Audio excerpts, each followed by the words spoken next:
دریائے دجلہ پر مصلی بچھانا۔ حضرت سہیل بن عبداللہ فرماتے ہیں، ایک مرتبہ حضور سیدنا غوث اعظم شیخ عبد القادر جیلانی رحمۃ اللہ علیہ عرصہ دراز تک اہل عراق کی نظروں سے اوجھل رہے۔ لوگوں نے آپ کی تلاش شروع کی تو معلوم ہوا کہ آپ کو دریائے دجلہ کی جانب جاتے ہوئے دیکھا گیا ہے۔ جب آپ کو تلاش کرتے ہوئے لوگ دریائے دجلہ کے کنارے پہنچے تو دیکھا آپ پانی پر چلتے ہوئے آ رہے ہیں۔ اسی دوران مچھلیاں بکثرت آپ کی خدمت میں حاضر ہو کر سلام عرض کر رہی ہیں۔ اسی دوران نماز ظہر کا وقت ہو گیا اور ایک سبز رنگ کا سونے و چاندی سے مزین مصلی نظر آیا جو کہ تخت سلیمانی کی مانند تھا، اور وہ مصلی دریائے دجلہ کے اوپر معلق ہو گیا۔ جب وہ مصلی بچھ گیا تو بہت سے لوگ آئے اور اس مصلی کے برابر کھڑے ہو گئے۔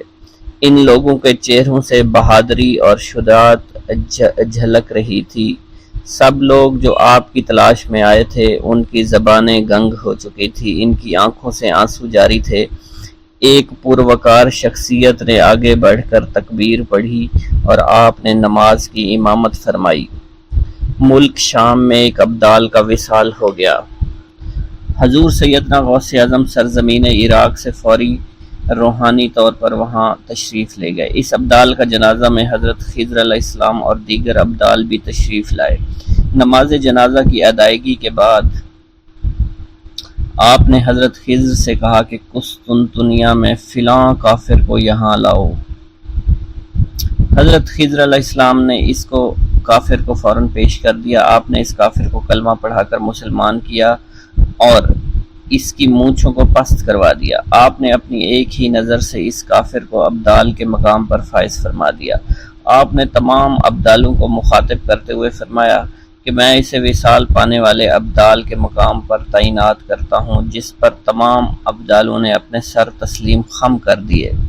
حضور سیدنا غوث اعظم شیخ عبد القادر جیلانی کو ایک مرتبہ رمضان المبارک کے دوران 70 مختلف لوگوں نے افطاری کی دعوت دی۔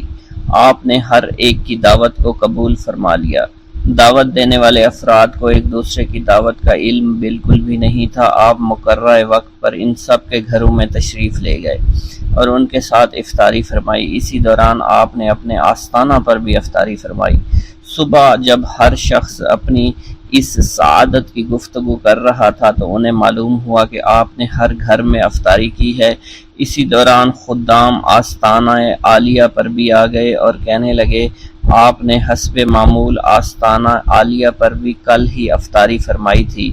جب آپ کی خدمت میں اس بات کو بیان کیا گیا تو آپ نے فرمایا کہ تمام لوگ اپنے قول میں سچے ہیں اور میں نے ہر ایک کی دعوت کو قبول کیا اور ہر ایک کے گھر کے ساتھ افطاری فرمائی۔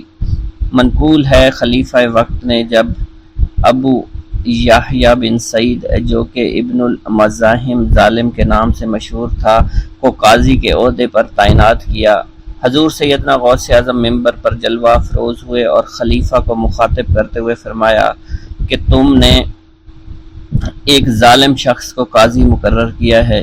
کل جب تم اللہ تعالیٰ کی بارگاہ میں حاضر ہوگے تو اس وقت کیا جواب دو گے؟ خلیفہ کو جب آپ کی اس خطاب کی خبر ہوئی تو وہ کانپ اٹھا، رونا شروع کر دیا۔ اس نے فوراً ابو یحییٰ کو قاضی القضاء کے عہدے سے معزول کر دیا۔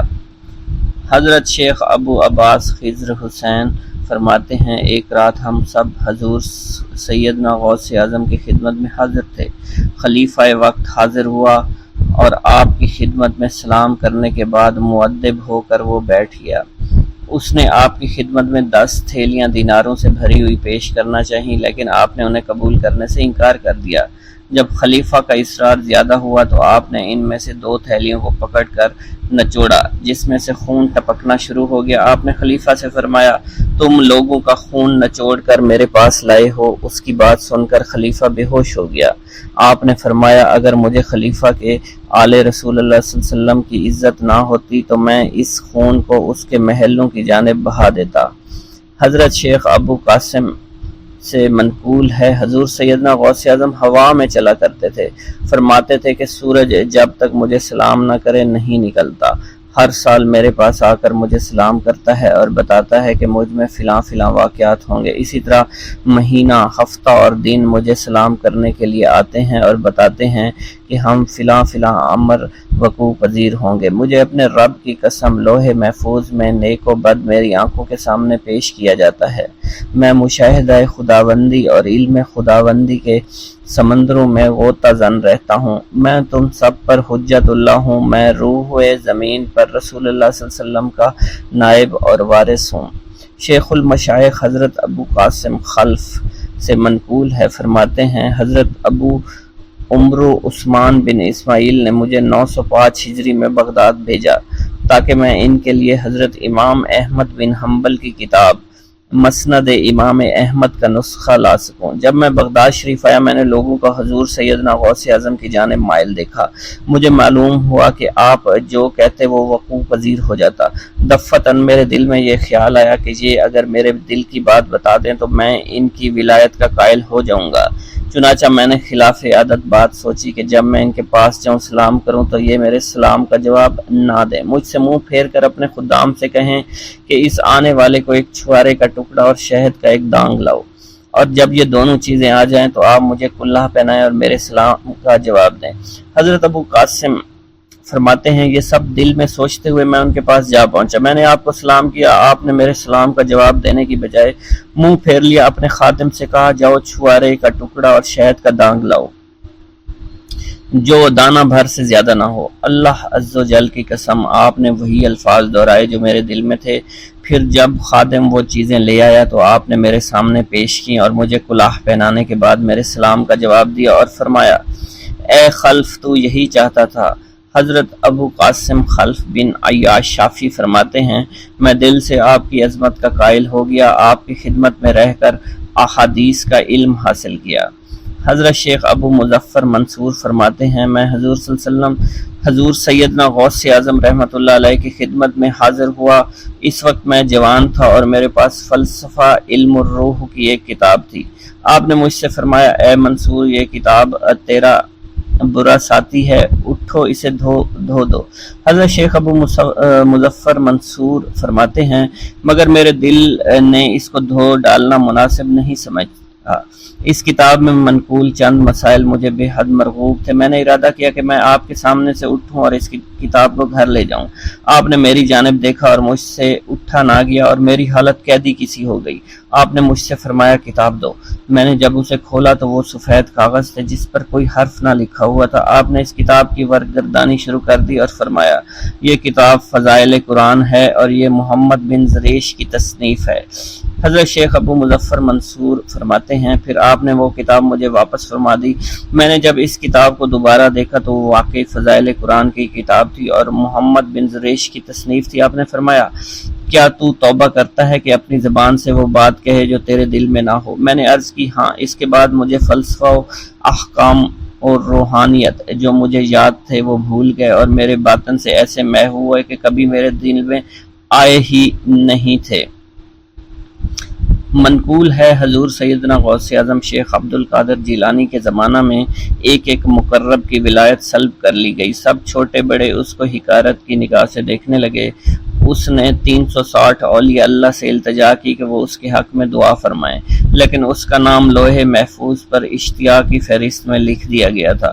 ان اولیاء اللہ نے اس کو بتایا کہ تم کامیاب نہیں ہوگے۔ اس کے چہرے کا رنگ سیاہ پڑ گیا۔ اس شخص نے حضور سیدنا غوث اعظم کی خدمت میں حاضر ہو کر دعا کی درخواست کی۔ آپ نے فرمایا تم اللہ کی بارگاہ میں مردود ہو گئے مگر میں تمہیں اللہ کی اذن سے مقبول بنا سکتا ہوں۔ پھر حضور سیدنا غوث اعظم نے اس کے لیے بارگاہ الہی میں دعا فرمائی۔ غیب سے ندا آئی کیا تمہیں معلوم ہے تم سے پہلے بھی 360 اولیاء اللہ اس کے لیے سفارش کر چکے ہیں لیکن اس کا نام لوح محفوظ پر اشتیاق کی فہرست میں لکھا جا چکا ہے۔ آپ نے عرض کیا یا الہی تو مردود کو مقبول اور مقبول کو مردود بنانے پر قادر ہے۔ اگر تیری منشا یہی ہے تو نے اس کو مقبول بنانے کے لیے مجھ سے دعا کیوں کروائی؟ غیبی ندائی اے عبد القادر اسے میں نے تمہارے سپرد کیا، تم اسے چاہے جو سزا دو اور جو چاہے بنا دو۔ چنانچہ آپ کی دعا سے وہ پھر سے بارگاہ الہی میں مقبول ہو گیا۔ حضرت شیخ ابو صالح سے منقول ہے، حضرت شیخ ابو مدین نے مجھے حضور سیدنا غوث اعظم کی خدمت میں بغداد فقر کی تعلیم کے لیے بھیجا۔ آپ نے مجھے 20 دن تک اپنے خلوت خانہ کے دروازے پر بٹھائے رکھا۔ 20 روز گزرنے کے بعد مجھے قبلہ رو ہونے کا حکم دیا گیا۔ جب میں قبلہ رو ہو گیا تو آپ نے فرمایا، اے ابو صالح اس طرف دیکھ۔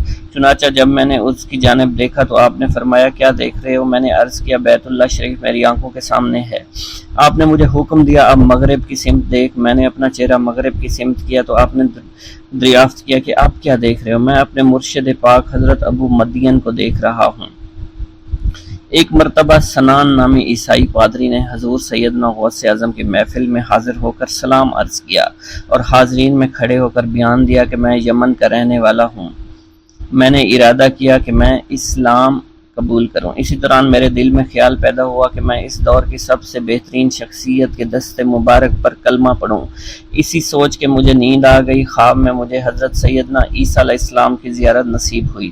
آپ نے مجھ سے ارشاد فرمایا کہ تم بغداد شریف چلے جاؤ اور شیخ عبد القادر جیلانی کے دست حق پر اسلام قبول کرو، کیونکہ اس وقت وہ روئے زمین پر تمام لوگوں میں افضل اور اعلیٰ ہے۔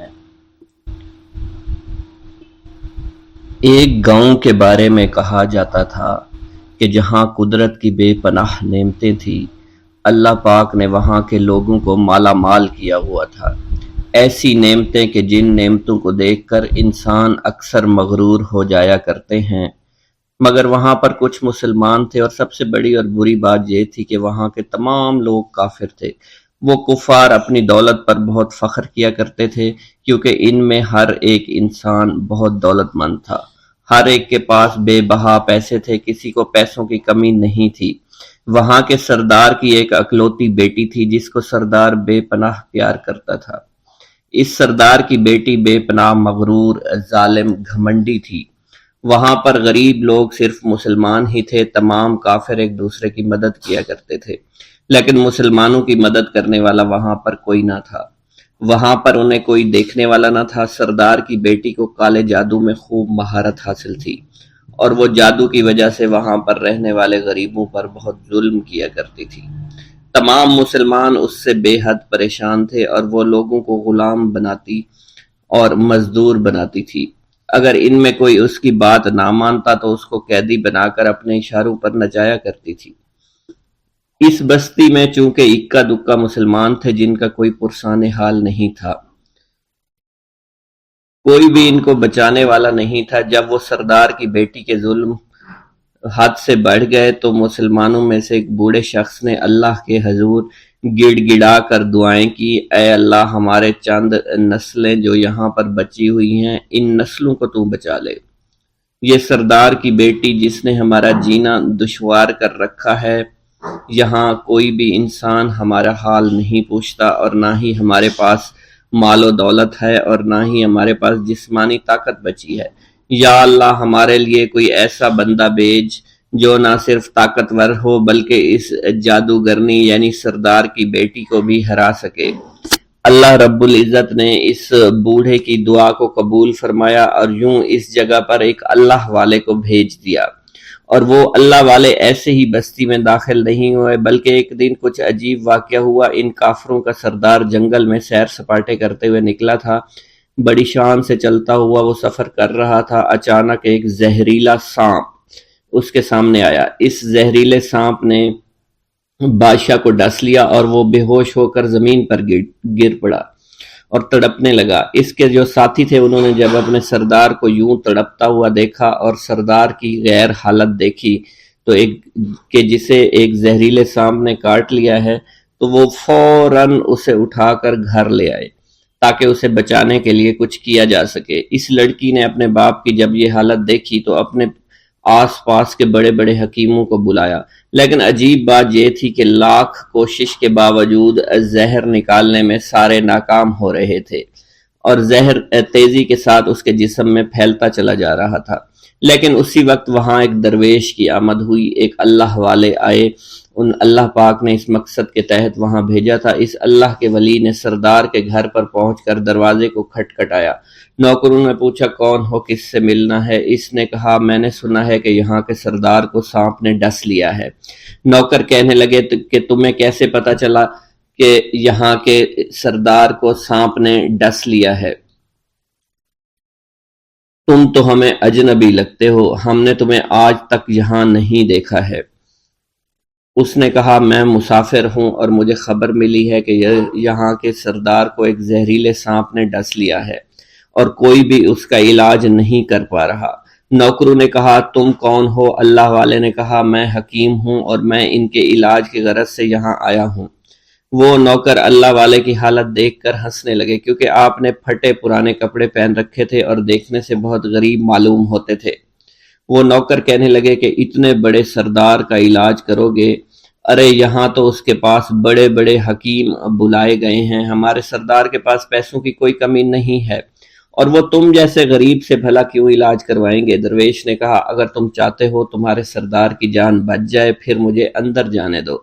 غلام کہنے لگا ٹھیک ہے، ہم اندر جا کر اجازت لے کر آتے ہیں۔ نوکر اندر گئے، سردار کی بیٹی سے کہا ایک غریب آیا ہے، کپڑوں سے فقیر معلوم ہوتا ہے، لیکن کہتا ہے میں سردار کا علاج کر سکتا ہوں اور میں سردار کا علاج کروں گا۔ جو زہر تیزی کے ساتھ جسم میں پھیل رہا ہے میں اس کو باہر نکال پھینک کروں گا۔ اس کی بیٹی کہنے لگی ٹھیک ہے بلا لو۔ جب وہ اللہ والے اس کے گھر کے اندر گئے تو دیکھا سردار تڑپ رہا تھا، ٹانگ کو بار بار بستر پر پٹخ رہا تھا۔ اللہ والے نے اس کے پیر کی طرف دیکھا جہاں سانپ نے اس کو کاٹا تھا، اسی جگہ اللہ والے نے تھوک دیا، فوراً وہاں سے بھاگ گئے۔ اس کے سارے سپاہی اس کی بیٹی دیکھ کر حیران رہ گئے کہ یہ بھلا کون سا دیوانہ ہے، کمرے میں آیا، علاج کی بجائے اسی جگہ پر تھوک دیا جہاں صرف کاٹا تھا، اور بھاگ بھی گیا، اس کو کوئی گرفتار نہیں کر سکا۔ سردار کی بیٹی غصے میں تل ملا اٹھی کہ اس نے جو گستاخی کی ہے اس کی کوئی بات نہیں، تھوک کو میں صاف کروا دوں گی، مگر اس کو تو میں ابھی گرفتار کرواتی ہوں۔ اور اس نے اپنے سردار کے ایک نوکر سے کہا کہ اس تھوک کو صاف کرو۔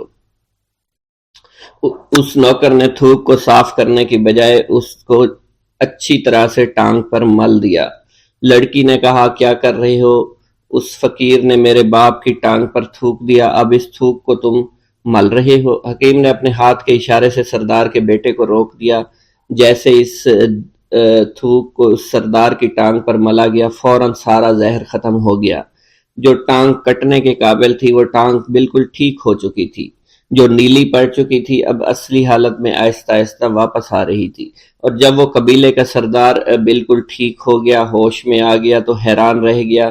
اسے بتایا کہ فقیر بابا کے تھوک کی وجہ سے آپ ٹھیک ہوئے ہیں۔ اس نے کہا وہ بزرگ تو ہمارے لیے مسیحا ہے، تم لوگوں نے انہیں جانے کیوں دیا؟ انہیں میرے پاس لے کر آؤ، انہوں نے ہم پر بہت بڑا احسان کیا ہے، ہم اس کے احسان کا بدلہ ضرور چکائیں گے۔ اس کی بیٹی جو خاموشی سے باپ کو دیکھ رہی تھی اس نے کچھ بھی نہ کہا۔ گاؤں کے سردار کے کہنے پر سارے سپاہی اللہ والے کو ڈھونڈنے کے لیے نکل گئے۔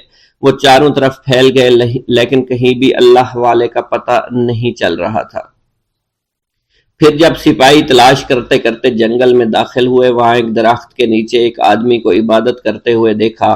وہ غور سے اس کو دیکھ رہے تھے اور کہہ رہے تھے یہ کس طرح کی عبادت کر رہے ہیں؟ ہم لوگ تو اپنے بتوں کے آگے ہاتھ جوڑتے ہیں، یہ نہ جانے کس کو سجدہ کر رہے ہیں۔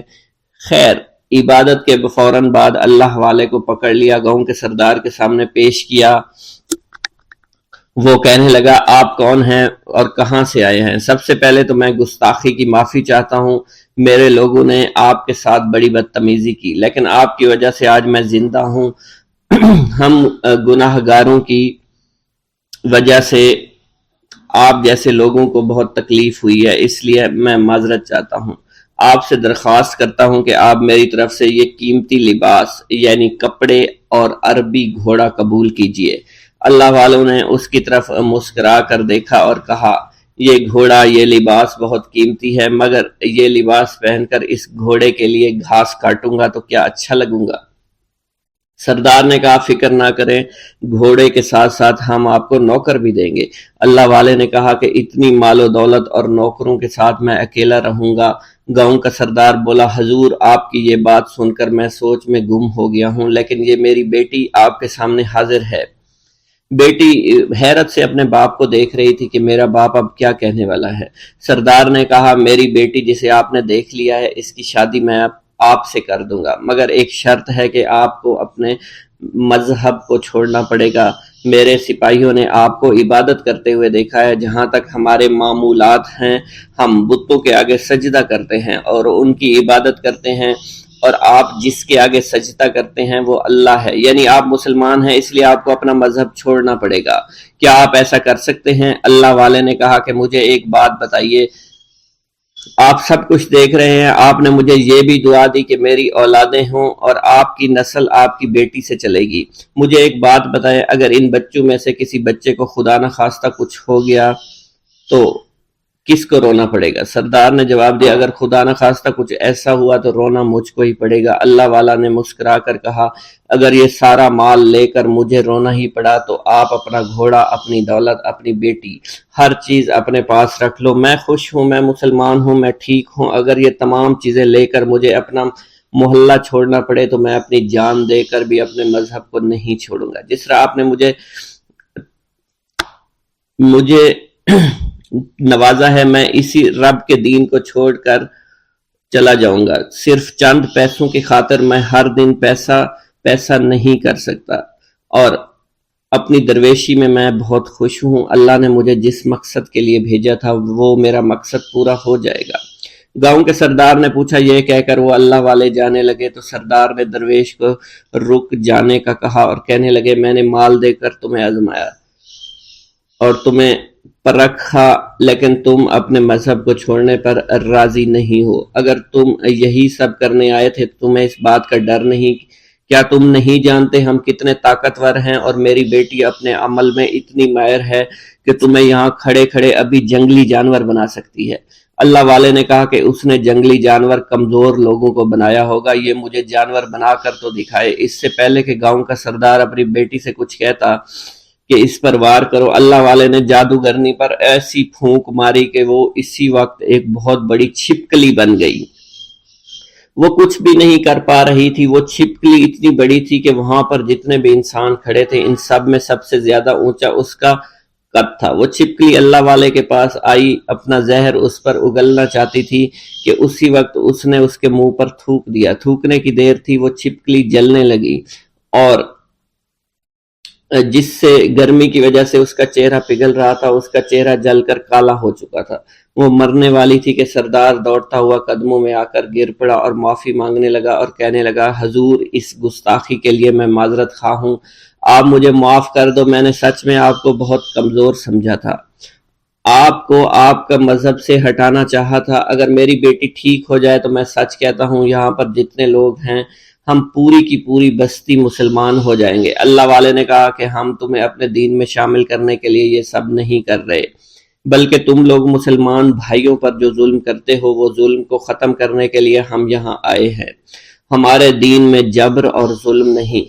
اگر تمہارے بیٹی سے انسان بن کر سدھر جاتی ہے تو اس کو اس کی اصلی حالت میں لانے کے لیے میں خود کو اللہ کی بارگاہ میں پیش کروں گا اور دعا کروں گا۔ سردار کہنے لگا کہ ہاں میری بیٹی اصلی حالت میں اگر آ جائے تو پھر ہم کسی پر ظلم و ستم نہیں کریں گے، اور میں دل سے اپنی بیٹی کے لیے معافی چاہتا ہوں۔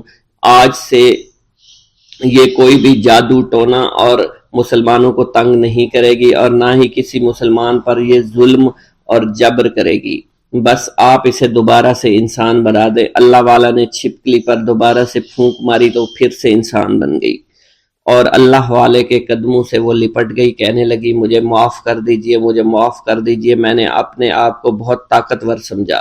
اس لڑکی کا آدھا چہرہ جل چکا تھا اور کالا ہو چکا تھا، وہ کہنے لگی کہ آج اپنے باپ کے ساتھ میں آپ کے دست مبارک پر مسلمان ہونا چاہتی ہوں۔ میں وعدہ کرتی ہوں کہ آج سے اس بستی پر کوئی بھی کافر کسی مسلمان کے ساتھ بدتمیزی نہیں کرے گا، زیادتی نہیں کرے گا، ظلم اور جبر نہیں کرے گا۔ بلکہ ہم سب یہاں مل جل کر رہیں گے اور بھائی چارے کے ساتھ رہیں گے. ہم سب مسلمان ہو جائیں گے اور پھر یوں اللہ والے کے ہاتھوں پوری بستی کا سردار اور اس کی بیٹی نے اسلام قبول کر لیا، اور سردار نے اللہ والے سے اپنی بیٹی کا نکاح کر دیا، اور پھر اس بستی میں ہمیشہ کے لیے امن و امان قائم ہو گیا. بھوک اللہ کے خزانوں میں سے ایک خزانہ ہے. حضرت شیخ ابو محمد فرماتے ہیں، ایک روز میں حضور سیدنا غوث اعظم کی خدمت میں ایسی حالت میں حاضر ہوا کہ فاقہ سے تھا، اور میرے اہل و عیال بھی کئی دنوں سے بھوکے تھے. میں نے آپ کی خدمت میں سلام عرض کیا تو آپ نے میری دلی کیفیت کو بھانپتے ہوئے فرمایا، اے جونی، بھوک اللہ تعالیٰ کے خزانوں میں سے ایک خزانہ ہے، اور اللہ عز و جل جس کو دوست رکھتا ہے اس کو فاقہ کی نعمت عطا فرما دیا کرتا ہے. حضرت شیخ زین الدین فرماتے ہیں، ایک مرتبہ میں اور ایک میرا دوست حج کی ادائیگی کے بعد بغداد شریف آئے. بغداد شریف میں ہم کسی کو جانتے نہیں تھے اور ہمارے پاس صرف ایک قبضہ کمان تھی جسے فروخت کر کے ہم نے کچھ چاول خریدے اور انہیں پکایا. ہم ان چاولوں سے سیر نہ ہو سکے اور نہ ہی ہمیں کوئی لطف محسوس ہوا. بعد ازاں ہم حضور سیدنا غوث اعظم کی محفل میں حاضر ہوئے تو آپ کچھ کلام فرما رہے تھے.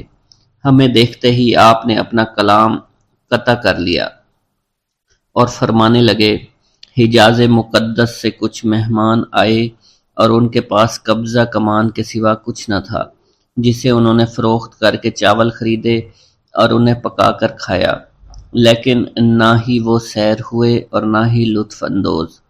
حضرت شیخ زین الدین ابو الحسن علی بن ابو طاہر ابراہیم انصاری فرماتے ہیں، ہم نے جب حضور سیدنا غوث اعظم کا یہ کلام سنا تو ہم نہایت حیران ہوئے. محفل کے اختتام پر آپ نے دسترخوان بچھوایا. میں نے آہستگی سے اپنے دوست سے اس کی پسندیدہ چیز کے متعلق پوچھا تو اس نے کہا، حلوہ کھانا چاہتا ہے، اور میرے دل میں اس وقت شہد کی خواہش پیدا ہوئی. ابھی یہ سب کچھ ہمارے دلوں میں ہی تھا کہ حضور سیدنا غوث اعظم نے اپنے خادمین کو حکم دیا، جاؤ حلوہ شہد لے آؤ. خادمین نے حکم کی، تعمیل کی اور حلوہ اور شہد ہمارے سامنے لا کر رکھ دیا. آپ کا اس طرح ہمارے دلوں کی بات پر مطلع ہونے سے ہم حیران رہ گئے. حضرت ابو حفص عمر بن صالح بغدادی ایک مرتبہ اپنی اونٹنی کو ہانکتے ہوئے حضور سیدنا غوث اعظم کی خدمت میں حاضر ہوئے. عرض کرنے لگے، حضور، میں حج کے لیے بیت اللہ شریف جانا چاہتا ہوں، مگر میری یہ اونٹنی میرا ساتھ دینے کے قابل نہیں ہے، اور فی الحال میرے پاس کوئی دوسری سواری بھی نہیں ہے. آپ نے اس اونٹنی کی پشت پر ہاتھ پھیرا. اس کے بعد حضرت ابو حفص عمر بن صالح بغدادی نے اس اونٹنی کو ایڑی لگائی تو وہ اونٹنی بیت اللہ شریف تک بھاگتی ہی چلی گئی اور کوئی دوسری سواری اس کے قریب نہیں پہنچ سکی. حضرت ابو حامد فرماتے ہیں، میں ایک مرتبہ بغداد شریف میں حضور سیدنا غوث اعظم کی خدمت میں حاضر ہوا اور اپنا مصلح آپ کے نزدیک بچھا کر بیٹھ گیا. آپ نے مجھ سے فرمایا، اے حامد، تم ان قریب بادشاہوں کے دسترخوان پر بیٹھو گے. چنانچہ جب میں حیران واپس پہنچا تو سلطان نور الدین زنگی نے مجھے اپنے پاس رہنے پر مجبور کر دیا اور مجھے اپنا مصاحب خاص مقرر کر دیا اور ناظم اوقاف مقرر فرمایا. حضرت شیخ ابو المظفر اسماعیل سے منقول ہے کہ ایک مرتبہ حضرت شیخ الہیتی بیمار ہو گئے. حضور سیدنا غوث اعظم ان کی عیادت کے لیے تشریف لائے.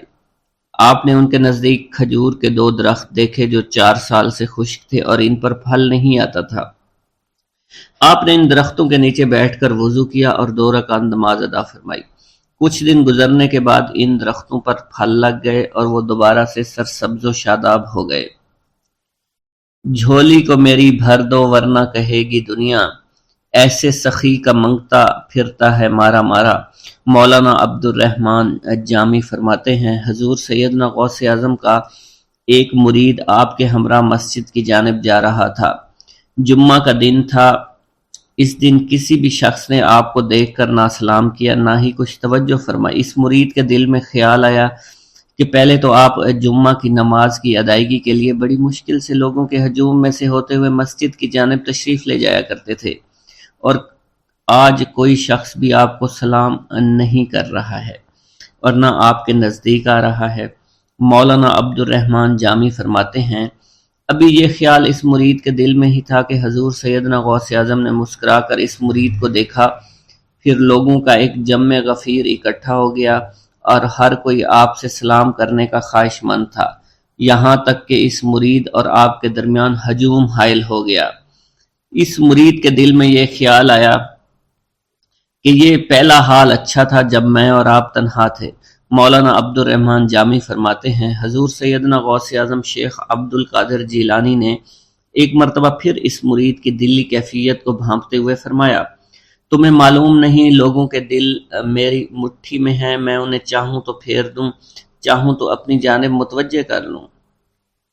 ایک مرتبہ ایک عورت حضور سیدنا غوث اعظم کی خدمت میں بیٹے کو لے کر حاضر ہوئی، عرض کیا، میرے اس بیٹے کو آپ سے دلی لگاؤ ہے، آپ اسے اپنی غلامی میں قبول فرما لیں، میں اللہ عز و جل اور آپ کی خاطر اپنے بیٹے پر اپنے حق کو معاف کرتی ہوں۔ آپ نے اس لڑکے کو قبول فرما لیا۔ چند روز بعد وہ عورت اپنے بیٹے سے ملنے کے لیے آئی تو وہ لڑکا آپ کے حکم سے مجاہدات میں مشغول تھا اور بے حد کمزور اور لاغر ہو چکا تھا۔ اس عورت نے جب آپ کو دیکھا تو آپ اس وقت مرغی کا گوشت کھا رہے تھے، آپ کے سامنے ہڈیاں پڑی ہوئی تھی۔ اس عورت نے آپ سے کہا کہ آپ خود تو مرغی کھاتے ہیں جبکہ میرا بیٹا سخت مجاہدات میں مشغول ہے۔ آپ نے اس عورت کی بات سننے کے بعد ہڈیوں کی جانب اشارہ کیا اور حکم دیا، اللہ عز و جل کے حکم سے زندہ ہو جاؤ۔ آپ کا یہ فرمانا تھا کہ ان ہڈیوں سے ایک سالم مرغی زندہ کھڑی ہو گئی۔ آپ نے فرمایا کہ جب تیرا بیٹا اس منزل پر پہنچ جائے گا تو پھر جو چاہے گا کھائے گا۔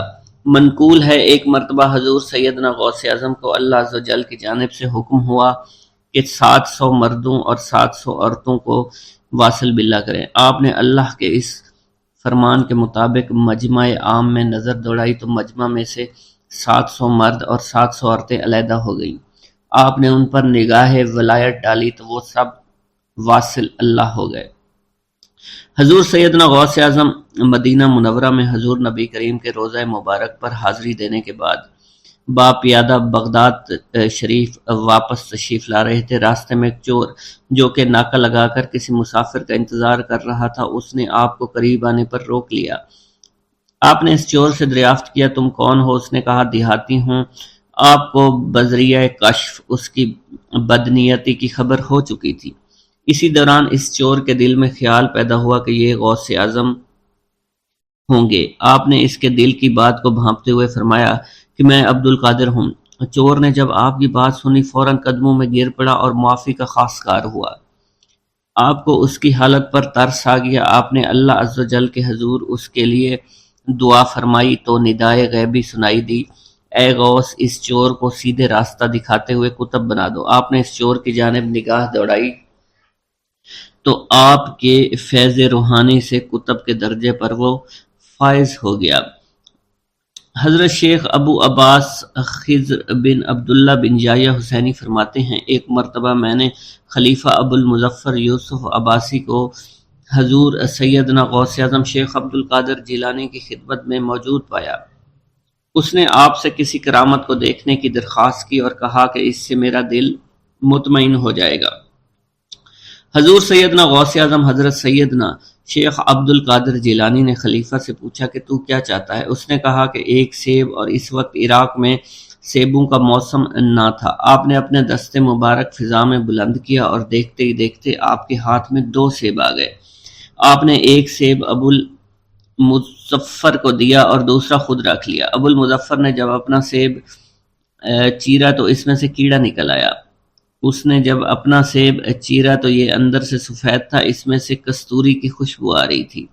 ابو المظفر نے وجہ دریافت کی تو آپ نے فرمایا، اس سیب میں سے کیڑا اس وجہ سے نکلا کیونکہ اس سیب کو ظالم کا ہاتھ لگا ہوا تھا۔ حضرت شیخ ابو محمد سے مروی ہے، ایک مرتبہ میں حضور سیدنا غوث اعظم کی خدمت میں بغداد شریف حاضر ہوا۔ کچھ دنوں تک آپ کے ہاں قیام پذیر رہا اور روحانی فیوز و برکات سے مالا مال ہوا۔ بعد ازاں جب میں واپس اپنے ملک مصر روانہ ہونا لگا تو آپ نے مجھ سے فرمایا کہ کبھی کسی سے کوئی چیز مت مانگنا۔ پھر آپ نے اپنی انگشت شہادت میرے منہ میں ڈالی اور فرمایا کہ اسے اچھی طرح چوسو۔ چنانچہ میں نے آپ کے فرمان کے مطابق ایسا ہی کیا۔ جب میں آپ سے اجازت لینے کے بعد واپس اپنے ملک مصر روانہ ہوا تو بغداد شریف سے مصر تک کی طویل مسافت کے دوران مجھے کچھ بھوک محسوس نہیں ہوئی، اور میں جوں جوں آگے بڑھتا رہا اپنے جسم میں توانائی کو پہلے سے زیادہ پاتا۔ خطبہ کا آغاز حمد و ثنا سے کیا کرتے تھے۔ حضور سیدنا غوث اعظم کے صاحبزادے حضرت شیخ سید عبد الرحمن فرماتے ہیں کہ والد بزرگوار اپنے وعظ کے دوران الحمدللہ رب العالمین کہہ کر خاموش ہو جاتے اور دوبارہ کہہ کر سکوت فرماتے تھے، اور تیسری مرتبہ کہنے کے بعد کچھ دیر توقف فرماتے، اور آپ کی محفل میں تمام اولیاء حاضر و ناظر اور خاموش ہو جایا کرتے تھے۔ پھر آپ کی محفل میں اولیاء ملائکہ ایک کثیر تعداد میں آ جاتے جو محفل کے بعد نظر نہیں آیا کرتے تھے۔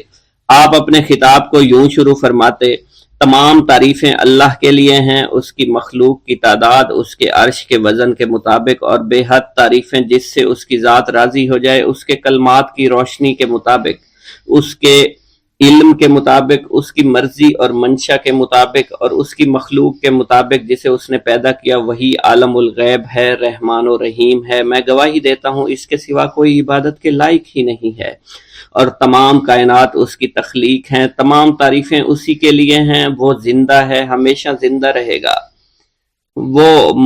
اسے موت نہیں آتی بلکہ وہ مارتا ہے۔ تمام بھلائیاں اسی کے لیے ہیں، اور واحد ہے، یکتا ہے، کوئی شریک نہیں ہے، کوئی وزیر نہیں ہے۔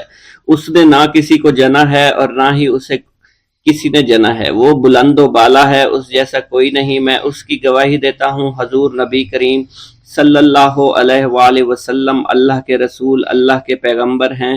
وہ تمام مخلوقات سے افضل ہیں۔ اللہ عز و جل نے ان کی ہدایت دے کر ان کو بھیجا تاکہ وہ دین اسلام کو تمام ادیان پر بلند کریں، خواہ مشرکین اس کو برا سمجھیں۔ اللہ راضی ہو خلیفہ اول حضرت سیدنا ابو بکر صدیق سے، جن کی تائید حق کے ساتھ تھی، جن کو حضور نبی کریم نے عقیق کا لقب دیا، جو پاک تھے، پاکیزہ نسل سے تعلق رکھتے تھے، جنہوں نے ہر موقع پر حضور نبی کریم صلی اللہ علیہ وسلم کی حمایت کی اور ان کی تصدیق فرمائی، اور اب بھی نبی کریم کے ہمراہ ابدی آرام فرما رہے ہیں۔ اللہ راضی ہو خلیفہ دوم حضرت سیدنا عمر فاروق رضی اللہ تعالی عنہ سے، جنہوں نے عمل کثیر کیے، جنہوں نے حق کو بلند کیا، جنہوں نے فیصلے کے لیے جن کو منتخب کیا گیا، جنہوں نے ہمیشہ حق بات کا ساتھ دیا، اور وہ بھی حضور نبی کریم صلی اللہ علیہ وسلم کے ہمراہ ابدی آرام گاہ میں آج بھی موجود ہیں۔ اللہ راضی ہو خلیفہ سوم حضرت سیدنا عثمان غنی رضی اللہ تعالی عنہ سے، جنہوں نے اپنے مال سے مسلمانوں کی امداد کی، قرآن مجید کی ترتیب و اشاعت احسن طریقے سے فرمائی، جنہوں نے امامت اور قرت سے محراب کو، منبر کو مزین کیا، اور جو افضل الشہداء ہیں اور فرشتے بھی ان سے حیا کرتے ہیں۔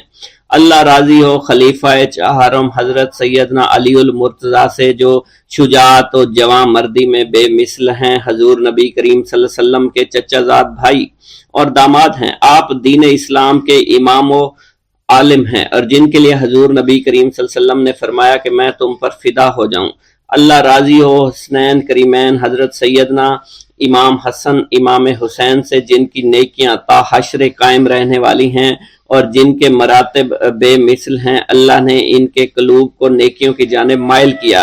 اے اللہ تو ہمارے رازوں اور دلی کیفیات سے واقف ہے، ہمیں ہر عمل کرنے اور برائی سے بچنے کی توفیق عطا فرما، اور ہمیں گناہوں کی لذت سے بچا، ہمیں اپنے ما سوا سے محفوظ رکھ اور اپنی مشغولیت عطا فرما۔ بے شک اللہ کے سوا کوئی عبادت کے لائق نہیں، جو چاہتا ہے وہی ہوتا ہے، اور وہی قوی اور وہی عظیم ہے۔ اے اللہ ہمیں غفلت سے بچا اور ہمارے اوپر وہ بوجھ نہ ڈال جو تو نے پہلی امتوں پر ڈالا۔ اے ہمارے رب العالمین ہمیں معاف فرما اور ہماری مغفرت عطا فرما، کیونکہ تو ہی ہمارا رب ہے، تو ہی ہمارا مولا ہے، آمین۔ حضرت شیخ عبداللہ جبائی کا قول ہے کہ حضور سیدنا غوث اعظم رحمت اللہ علیہ نے مجھ سے ارشاد فرمایا کہ میرے نزدیک کھانا کھلانا اور حسن اخلاق افضل اور اعلیٰ ہیں۔ آپ کے پاس کبھی پیسہ نہیں ٹھہرا کرتا تھا، اگر صبح کے وقت آپ کے پاس 1000 دینار آ جاتے تو شام تک وہ غریبوں اور محتاجوں میں تقسیم ہو جایا کرتے تھے۔ حضور سیدنا غوث اعظم کی پرورش نہایت ہی بابرکت ماحول میں ہوئی۔ آپ نے ابتدا میں گوشہ نشینی اختیار کی اور خود کو دنیاوی غلاظتوں سے پاک رکھا۔ آپ نے 51 برس کی عمر میں شادی کی۔ جب آپ سے اس بارے میں دریافت کیا گیا تو آپ نے فرمایا، جب مجھے حضور نبی کریم صلی اللہ علیہ وسلم نے نکاح کی اجازت دی تو میں نے نکاح کر لیا۔ حضور سیدنا غوث اعظم نے اپنی ذات کو اللہ عز و جل کی خوشنودی کے لیے وقف کر رکھا تھا۔ آپ کی راتیں جاگ کر گزرا کرتی تھی اور ساری رات آپ مراقبہ اور مشاہدہ میں گم ہوا کرتے تھے۔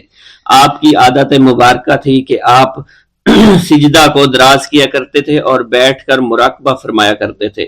اسی دوران آپ کا جسم مبارک نورانی شعاؤں کے زیر اثر ہوتا اور کئی مرتبہ آپ نورانی شعاؤں میں غائب ہو جایا کرتے تھے۔ حضرت شیخ ابو عبداللہ بن حسنین بن ابی الفضل فرماتے ہیں کہ حضور سیدنا غوث اعظم کے بعض دہقانی مریدین ہر سال آپ کے لیے گیہوں بوتے تھے اور جائز طریقہ سے اسے پالتے تھے۔ پھر آپ کے بعض مریدین اسے پیستے اور آپ کے لیے ہر روز 4-5 روٹیاں پکاتے اور شام کو آپ کے پاس روٹیاں لے کر آیا کرتے تھے۔ آپ حاضرین میں ایک ایک ٹکڑا تقسیم کر دیتے اور جو بچ جاتا وہ اپنے لیے رکھ لیا کرتے تھے۔ حضرت شیخ خضر حسنی سے منقول ہے، حضور سیدنا غوث اعظم ایک شکستہ دل فقیر کو دیکھا۔ آپ نے اس سے اس کی کیفیت کے متعلق دریافت کیا تو اس نے کہا کہ میں آج دریا کے کنارے گیا اور ملاح سے کہا مجھے دریا کے پار لے جائے۔ اس نے انکار کر دیا۔ میں اپنے اس افلاس کے سبب پریشان اور شکستہ دل ہوں۔ ابھی اس فقیر کا کلام جاری تھا کہ ایک شخص آپ کی خدمت میں حاضر ہوا اور 30 دینار آپ کی خدمت میں پیش کیے۔ آپ نے وہ دینار اس فقیر کو دے دیے اور فرمایا کہ اس ملاح سے کہنا کہ کسی فقیر کا سوال رد نہ کیا کرے۔ حضرت شیخ معمر ابو المظفر فرماتے ہیں، میں نے حضور سیدنا غوث اعظم سے زیادہ کسی کو درگزر فرمانے والا آج تک نہیں دیکھا۔ آپ کی عطا کا یہ علم تھا، ایک محفل میں 400 لوگوں کو ولایت کے مقام اعلیٰ تک پہنچا دیا کرتے تھے، بھوکوں کو کھانا کھلانا، بیواؤں کی حاجت روائی کرنا آپ کا معمول تھا۔ جب کسی بیمار کے متعلق سنتے تو فوراً اس کی عیادت کے لیے تشریف لے جایا کرتے تھے۔ فقراء کو آپ رحمت اللہ علیہ کے در سے بغیر سوال کیے عطا ہو جایا کرتا تھا۔ حضور سیدنا غوث اعظم نے فرمایا کہ مخلوق سے کنارہ کشی سے پہلے علم حاصل کرو، کیونکہ جو شخص علم کے بغیر عبادت کرتا ہے وہ اصلاح سے زیادہ فساد میں مبتلا ہو جاتا ہے۔ تمہیں چاہیے کہ شمع شریعت اپنے ہمراہ لے کر علم کی روشنی میں علم عمل کرو، پھر اللہ تعالیٰ تمہیں علم لدنی کا وارث بنا دے گا جس سے تم ناواقف ہو۔ تمہیں چاہیے کہ تمام اسباب و ذرائع سے تعلق منقطع کر کے رشتہ داروں اور احباب سے جدائی اختیار کرو، تاکہ تم اپنے زہد کی وجہ سے اپنی قوت باطنی اور اپنے حسن ادب کا مشاہدہ کر سکو۔ خدا کے علاوہ تمام عالم و اسباب سے اس خوف سے منقطع ہو جاؤ تاکہ تمہاری شمع معرفت نہ بجھ جائے، اور جب تم 40 دن اپنے رب کے لیے مخصوص کر دو گے تو تمہارے قلب سے حکمت کے چشمے جاری ہو جائیں گے اور تم معرفت الہی کی تپش کا مشاہدہ کرنے لگے گے جس کو حضرت موسیٰ علیہ السلام نے اپنے شجر قلب پر محسوس کیا تھا۔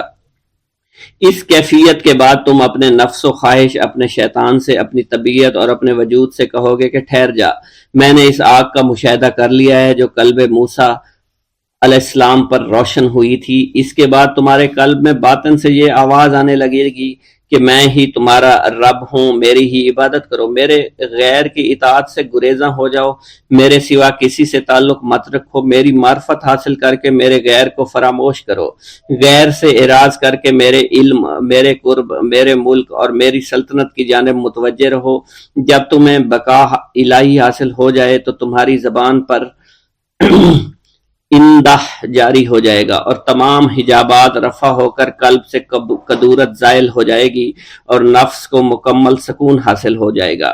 پھر جب اس کے الطاف غالب ہو جائیں گے تو تمہیں خطاب کیا جائے گا، اے قلب فرعون نفس کی طرف توجہ کر اور اس کو راہ ہدایت پر چلاتا ہوا میری جانب آ لے، اور اس سے کہہ دے کہ میرا ہی اتباع کریں، پھر انہیں رشد کے راستے پر ہدایت کر کے اس سے تعلق قائم کر، اور اس کے بعد پھر قطع تعلق کر کے دوبارہ استوار کر لے، اور اسی طرح سے کرتا رہے۔ حضرت شیخ و معمر سے منقول ہے، فرماتے ہیں ایک مرتبہ میں حضور سیدنا غوث اعظم شیخ عبد القادر جیلانی رحمۃ اللہ علیہ کی خدمت میں حاضر تھا۔ آپ بیٹھے کچھ لکھ رہے تھے، اسی دوران چھت سے 3 مرتبہ مٹی گری، چوتھی مرتبہ ایسا ہوا آپ نے جلال میں آ کر اس جگہ دیکھا جہاں سے مٹی گر رہی تھی، اسی دوران ایک چوہا اس جگہ سے نیچے گرا اور مر گیا، یہ چوہا ہی وہاں سے مٹی کھود رہا تھا۔ حضرت شیخ عمر بن مسعود بزاز فرماتے ہیں حضور سیدنا غوث اعظم وضو فرما رہے تھے، اسی دوران ایک چڑیا نے آپ کی قمیض پر بیٹ کر دی، آپ نے جلالی نظروں سے چڑیا کو دیکھا، وہ چڑیا اسی وقت نیچے گری مر گئی۔ آپ نے وضو سے فارغ ہونے کے بعد قمیض کے اس حصے کو دھویا اور پھر اپنی قمیض مبارک اتار کر مجھے دی اور فرمایا اس کو فروخت کر کے اس کی رقم کو خیرات کر دو، یہ اس کا بدلہ ہے۔ حضور سیدنا غوث اعظم کے زمانہ میں بہت ہی گناہگار شخص تھا، اس کے دل میں آپ سے بے پناہ محبت تھی۔ جب اس کے مرنے کے بعد دفن کیا گیا تو قبر میں منکر نکیر نے سوالات کیے تو اس نے سوال کے جواب میں عبد القادر جواب دیا۔ منکر نکیر نے اللہ کی بارگاہ میں اس کے جواب کو پیش کیا، حکم ہوا اگرچہ یہ بندہ فاسقوں میں سے ہے لیکن یہ میرے محبوب سید عبد القادر جو کہ صادقین میں سے ہیں ان سے محبت رکھتا ہے۔ بغداد کے محلہ باب العز کے قبرستان میں سے ایک قبر سے مردہ کے چیخنے کی آواز آنے لگی۔ لوگوں نے حضور سیدنا غوث اعظم کی خدمت میں عرض ہو کر عرض کیا، آپ نے دریافت کیا کیا صاحب قبر نے مجھ سے خرقہ پہنا؟ لوگوں نے عرض کیا ہمیں اس کا علم نہیں۔ آپ نے دریافت کیا کیا یہ میری محفل میں کبھی شریک ہوا؟ ہمیں اس کا علم نہیں۔ آپ نے پھر دریافت کیا کیا کبھی میرے پیچھے نماز پڑھی؟ نہیں معلوم۔ آپ نے مراقبہ فرمایا اور آپ کے چہرہ مبارک پر جلالیت کے آثار نمودار ہو گئے۔ بعد ازاں آپ نے چہرہ مبارک پر وقار ظاہر ہوا اور آپ نے فرمایا کہ اس شخص نے میری زیارت کی، مجھ سے حسن ظن رکھا، اسی وجہ سے اللہ نے اس پر رحم فرما دیا ہے، چنانچہ اس کے بعد کبھی قبر سے آواز نہیں آئی۔ منقول ہے حضرت شیخ ابو الحسن علی بن وہب ازجی بیمار ہو گئے، حضور سیدنا غوث اعظم عیادت کے لیے تشریف لائے تو آپ نے وہاں ایک قمری اور ایک کبوتری کو دیکھا۔ حضرت شیخ ابو الحسن نے آپ سے عرض کی کہ یہ کبوتری 6 ماہ سے انڈے نہیں دے رہی اور قمری 9 مہینے سے بول نہیں رہی۔ آپ نے کبوتری سے فرمایا تو اپنے مالک کو فائدہ پہنچا اور قمری سے فرمایا تو اپنے خالق کی تسبیح کر۔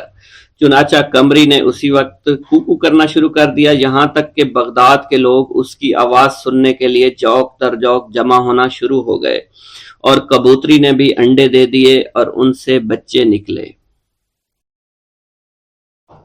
بسم اللہ الرحمن الرحیم۔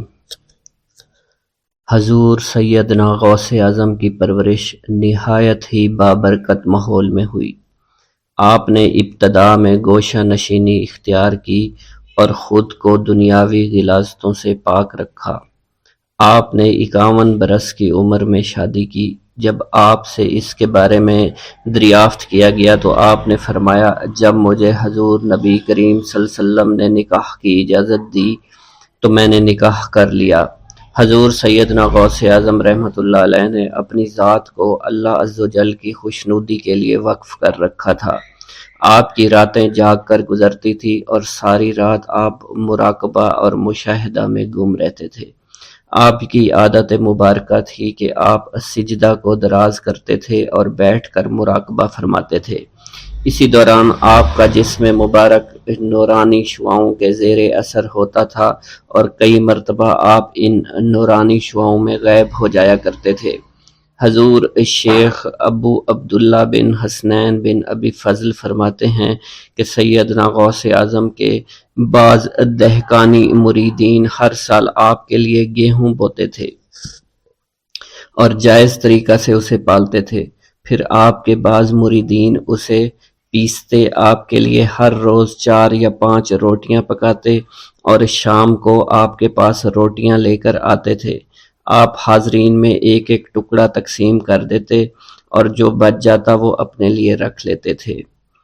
حضرت شیخ خضر حسینی سے منقول ہے کہ حضور سیدنا غوث اعظم نے ایک شکستہ دل فقیر کو دیکھا۔ آپ نے اس سے اس کی کیفیت کے متعلق دریافت کیا تو اس نے کہا کہ میں آج دریا کے کنارے گیا اور ملاح سے کہا کہ وہ مجھے دریا کے پار لے جائے۔ اس نے انکار کر دیا۔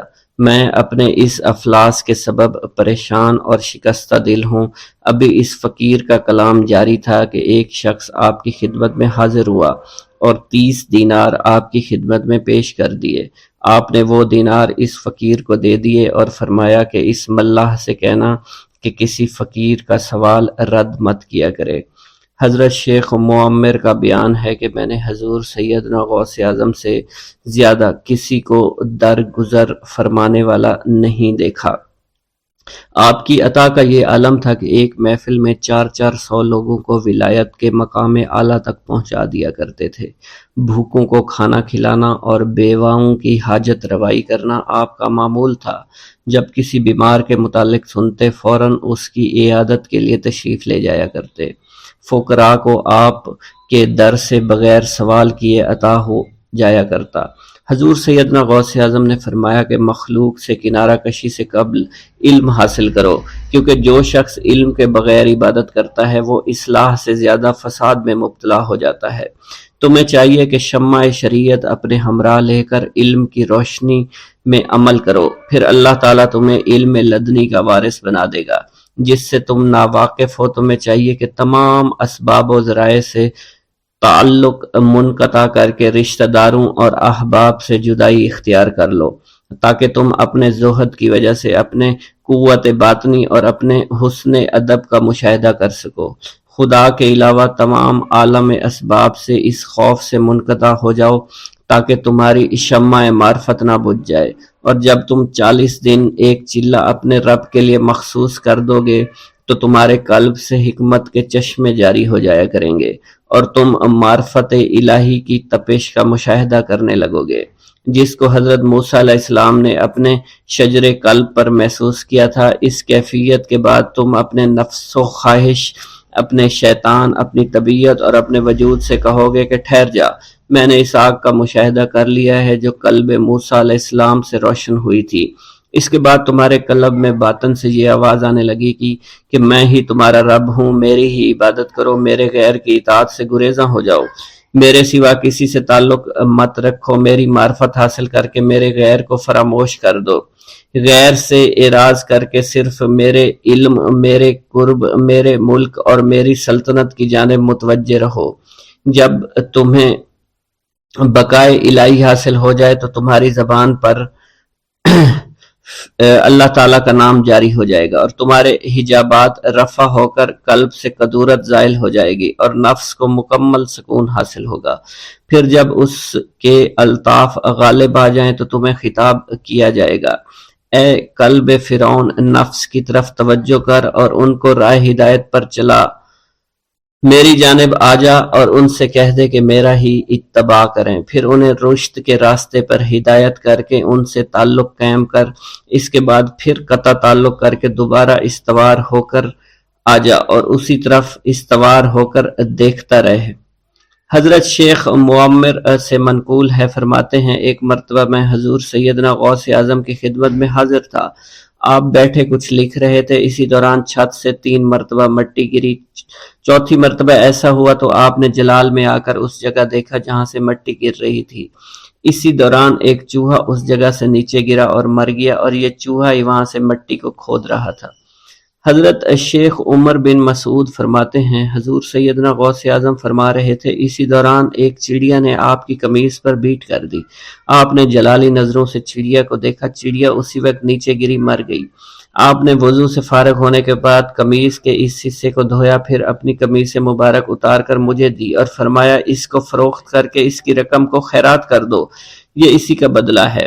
منقول ہے حضور سیدنا غوث اعظم کے زمانہ میں ایک بہت ہی گناہ گار شخص تھا، لیکن اس کے دل میں آپ سے بے پناہ محبت تھی۔